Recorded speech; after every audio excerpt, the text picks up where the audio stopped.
Salam, damai sejahtera dalam kasih Tuhan. Saudara, saya akan meneruskan apa yang kita perbincangkan kemarin. Ini bagian ketiga. Ternyata tidak cukup berserah, yang bukan semplah ya, bukan frustrasi ya, bukan putus asa. Tidak cukup berserah. Ternyata tidak cukup dengan usaha kita. Minum obat, makan ini itu, lalu apapun itu menjadi obat. Tidak cukup. Masih ada satu lagi, yaitu percaya kepada Tuhan, bahwa Dia akan memberi yang terbaik kepada kita. Percaya kepada Tuhan, Dia akan memberi yang terbaik kepada kita. Percaya. Saudara, saya 32 tahun melayani tahun ini, 2021, dan masih sekitar 3 tahun lagi. Jadi nanti 35 tahun kalau Tuhan izinkan. Dan ada banyak peristiwa yang terjadi selama 32 tahun itu. Dan tidak hanya selalu sukses, selalu berhasil, tidak. Kadang ada persoalan, kesulitan, penderitaan, tantangan, bahkan sakit penyakit yang hebat. Maka ketika terbaring di sal COVID, rekaman itu muncul, saudara. Iya, selama ini Tuhan menolong dan memberkati. Kenapa saya terlalu gelisah? Kalau Tuhan izinkan, saya akan sembuh. Dan saya pasti sembuh. Itu sudah. Jadi ada kekuatan lain, yaitu keyakinan bahwa Tuhan akan memberi yang terbaik. Yang terbaik menurut Tuhan, bukan menurut kehendakku. Maka ku baca firman Tuhan dalam Amsal 3 ayat yang ke-5.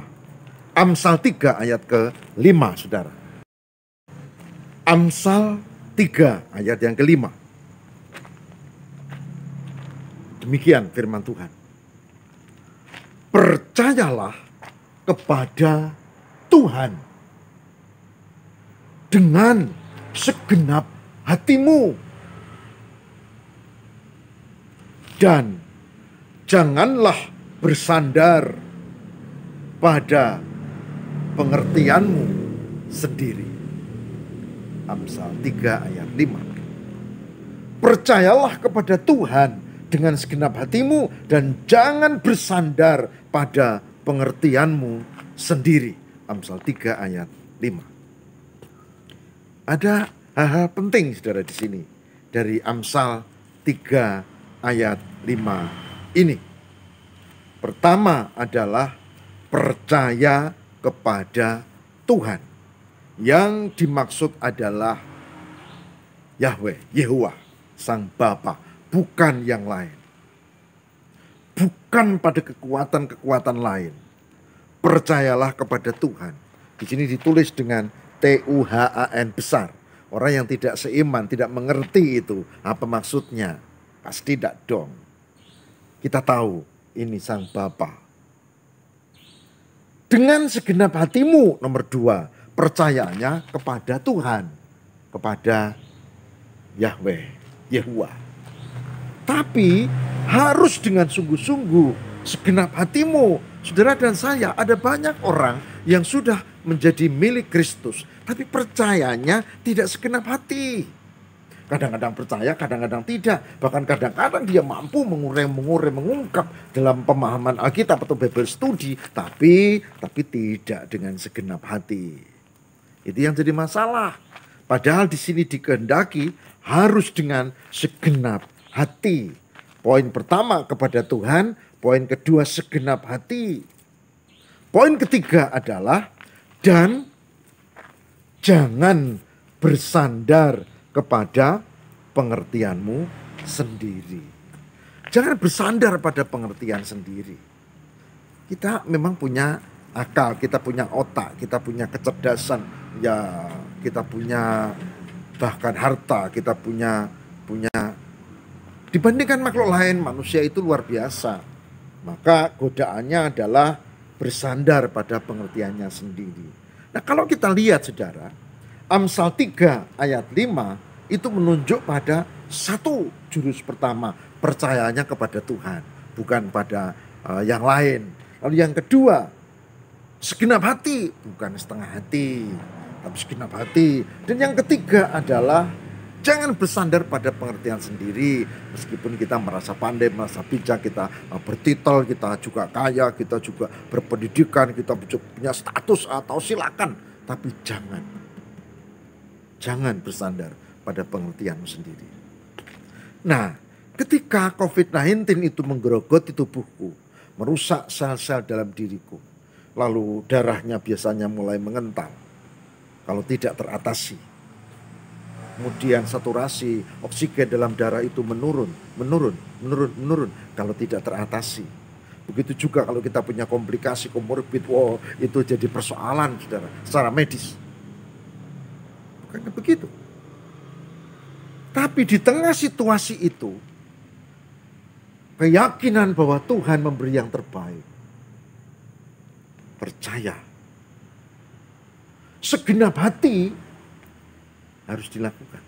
Dan jangan bersandar pada pengertian sendiri, itu wajib. Saudara, ketika terbaring lemas, 4 hari di rumah, 7 hari di rumah sakit, 10 hari di perpustakaan Padepokan. Nah, ketika di rumah sakit itu, saya aktif media sosial, meskipun dengan gemetar, dan kalau capek segera diletakkan, karena itu satu-satunya penghiburan. Kita tidak bisa ngomong dengan siapapun. Dan saudara, dan itu juga penting, karena begitu istriku membaca, dia pasti baik-baik saja nih suami ini. Sudah bisa nih aktif di media sosial, meskipun dengan gemetar, dan meskipun tubuh masih terasa sakit, dan meskipun penderitaan masih ada. Dan saudara, saya mendapat connect dari teman. Karena kamu kurang beriman, karena kamu itu tidak setia, karena kamu membuat ibadah tidak lagi jalan hanya dengan streaming atau online. Karena dan intinya dia bilang, itulah sebabnya kamu dihukum Tuhan. Saudara, saya terkejut ketika itu dituliskan di media sosial, berarti orang akan baca. Dan kalimatnya tidak seperti itu, saudara. Kalimatnya cukup kasar. Nah, itu problem. Meskipun dia sama-sama hamba Tuhan, tapi saya tidak bisa menerima kalau di media sosial kita menggunakan kata-kata yang kasar dan tidak semestinya. Maka saya bilang, mohon maaf, saya blokir. Kemudian komen-komennya saya hapus, yang masih bisa terhapus. Saudaraku yang terkasih, jadi ketika ada penderitaan, belum tentu orang lain itu empati. Simpati aja udah lumayan. Tapi kadang-kadang simpati enggak, empati apalagi. Tapi malah membuat ungkapan yang begitu tajam dan menyakitkan. Saya jadi teringat Ayub. Sehingga Ayub sampai berkata pada kitab Ayub, penghibur sialan kau. Penghibur sialan. Itu ungkapan karena sahabatnya datang bukan untuk menghibur tapi untuk menyalah-nyalahkan. Dan itu yang pernah kualami atau yang kualami saat terkena COVID. Sehingga saya tulis, saya terpaksa memblokirmu. Saudaraku yang terkasih di dalam Tuhan, sikap percaya, bahkan ketika dipojok-pojokkan kita tidak emosional. Saya tadi memblokir bukan karena marah, tapi karena saya tidak mau ungkapan kasarnya itu dilihat banyak orang. Yang melihat kan tidak semua orang percaya kan. Dia jabatannya, orang kan lihat nanti diklik, oh ini toh, jangan. Saudara, hari ini kita belajar betapa pentingnya untuk menjaga keyakinan. Dan ketika hari tiga atau 4 ya, saya lupa, itu harus dibawa ke rumah sakit umum yang khusus milik pemerintah provinsi, yang khusus untuk rumah sakit COVID, itu Cokro ya, rumah sakit Cokro kami menyebutnya begitu. Itu Saya naik ambulan itu, lalu wah sirenenya melengking-lengking itu, rasanya di hati itu, aduh, rasanya seperti sudah menjadi orang meninggal yang mau dikuburkan. Tapi saya belajar untuk berserah. Dan itu kenceng, lalu suaranya itu juga wah wah wah wah itu, aduh. Saudara-saudara, saya hanya bisa berserah, dan itu menguatkan rasa serah diri. Saya berharap saudara yang masih terbaring, saudara yang masih lemah, karena sampai sekarang pun, sampai sekarang saudara, ini sudah satu bulan lebih ya, itu kadang tiba-tiba lemas, tiba-tiba seperti sangat capek. Itu masih saya rasakan sekarang. Jadi lama saudara pemulihannya, itu tidak cukup 1 bulan.